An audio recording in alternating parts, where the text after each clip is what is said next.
강철로 만든 다리나 비행기 날개가 어느 날 갑자기 똑 하고 부러진다?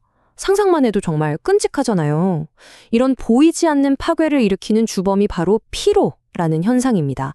자, 이 거대한 힘들이 부딪히는 이면에는 어떤 과학이 숨어 있는지 지금부터 같이 한번 파헤쳐 보겠습니다. 이거 정말 이상하지 않으세요? 한 번은 가뿐하게 버티는 힘인데 이게 계속 반복되면 어떻게 강철 같은 단단한 물건이 부러질 수 있을까요? 마치 뭐랄까 똑똑 떨어지는 물방울이 바위를 뚫는 것처럼요. 도대체 그 속에서 무슨 일이 벌어지고 있는 걸까요? 여기서 핵심 단어는 바로 누적이에요.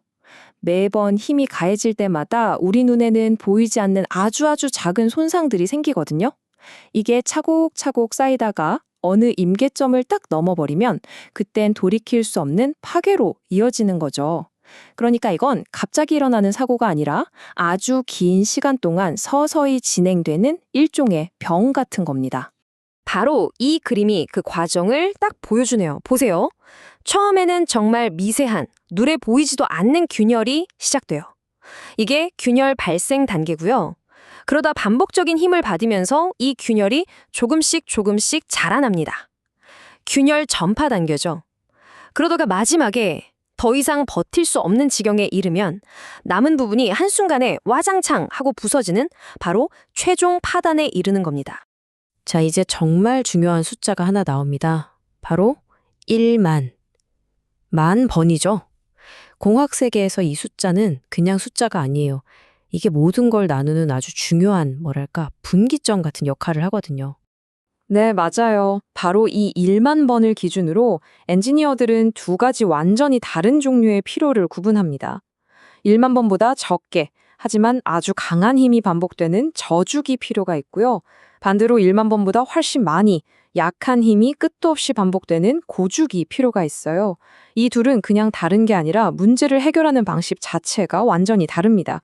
자, 그럼 첫 번째 주자부터 만나볼까요? 바로 고주기 피로입니다. 저는 이걸 마라토너에 비유하고 싶어요.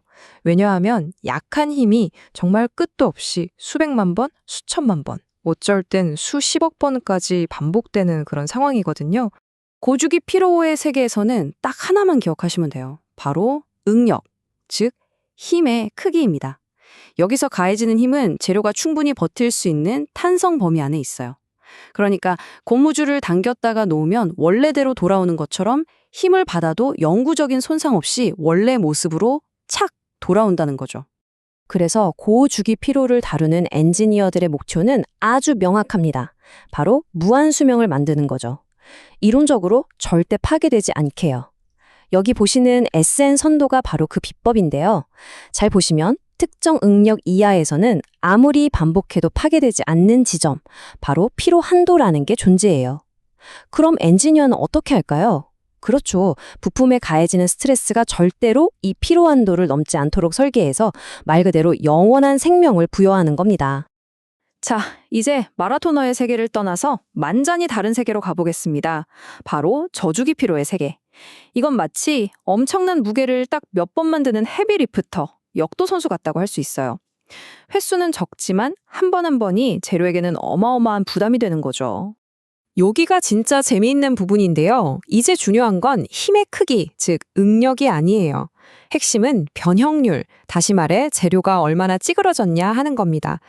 힘이 워낙 강하다 보니까 재료가 탄성 한계를 넘어버려서 원래대로 돌아오지 못하는 소성 변형이 매번 일어나는 거예요. 한번 구부린 철사를 생각해 보세요. 다시 펴도 자국이 남잖아요. 그런 식으로 매번 영구적인 손상이 쌓이는 겁니다. 그러니까 여기서는 무한 수명 같은 건 꿈도 꿀 수 없어요. 파괴는 이미 정해진 미래인 셈이죠.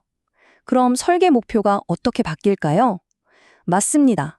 언제 파괴될지를 정확하게 예측하는 걸로 바뀌는 거예요. 수식을 이용해서 이 부품은 앞으로 5,000번을 버틸 수 있다. 이렇게 수명을 계산하고 그 수명이 다하기 전에 미리 교체해서 안전을 확보하는 거죠. 이걸 바로 유한수명 설계라고 부릅니다. 자, 이 그림을 보시면 이제 모든 게 이해가 되실 겁니다. 이 둘의 차이가 어디서 오는지, 그 근본적인 이유가 바로 여기에 있어요. 왼쪽, 고주기 피로를 보세요. 원자 배열이 살짝 늘어났다가도 제자리로 착착 돌아오죠. 이게 바로 탄성입니다. 그런데 오른쪽 저주기 피로는 어때요? 강력한 힘에 원자 배열 자체가 영구적으로 뒤틀리고 미끄러져 버렸어요. 이게 바로 소성 변형이에요. 이 원자 수준의 차이가 우리가 앞에서 봤던 그 모든 거대한 차이를 만들어내는 겁니다. 좋습니다. 그럼 지금까지 살펴본 이 두 가지 피로 현상, 고주기 피로와 저주기 피로를 나란히 놓고 뭐가 어떻게 다른지 한번 명확하게 정리하고 넘어가죠. 이 표 하나면 설명이 다 끝나네요. 보세요. 고주기 피로는 응력이 중요하고 재료는 탄성적으로 움직이고 설계 목표는 무한수명입니다. 반면에 저주기 피로는 변형률이 중요하고 재료는 소성 변형을 하고 설계 목표는 유한수명이죠. 정말 동전의 양면처럼 모든 게 정반대라고 할 수 있겠네요. 자, 그런데 이런 공학적인 구분이 뭐 그렇게 중요하냐고요? 이게 그냥 책상 위에서나 하는 얘기가 아닙니다. 이게 왜 중요한지, 왜 우리 모두가 알아야 하는지, 그건 바로 우리 일상과 안전에 직결되는 문제이기 때문입니다. 이 발전소 사례를 보면 정말 와닿으실 거예요. 이 거대한 시스템 안에는 두 가지 피로가 모두 존재합니다. 예를 들어 1분에 수천 번씩 초고속으로 회전하는 터빈 날개 있죠?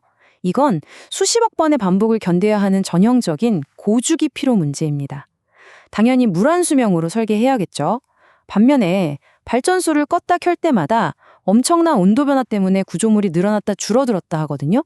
이건 횟수는 적지만 변형이 큰 저주기 피로 문제예요. 이건 유한수명을 정확히 예측해서 관리해야만 하죠. 이처럼 엔지니어는 이 두 가지를 모두 고려해야만 시스템 전체의 안전을 지킬 수 있는 겁니다. 오늘 이야기 어떠셨나요? 우리가 매일 건너는 다리, 타고 다니는 자동차나 비행기, 심지어 지금 손에 들고 계신 스마트폰 안에도 사실은 이처럼 보이지 않는 힘에 맞서 싸우고 있는 수많은 부품들이 존재합니다. 이 이야기를 통해 여러분이 매일 마주하는 세상이 그 이면에 숨겨진 공학적 노력들이 조금은 다르게 보이셨으면 좋겠습니다.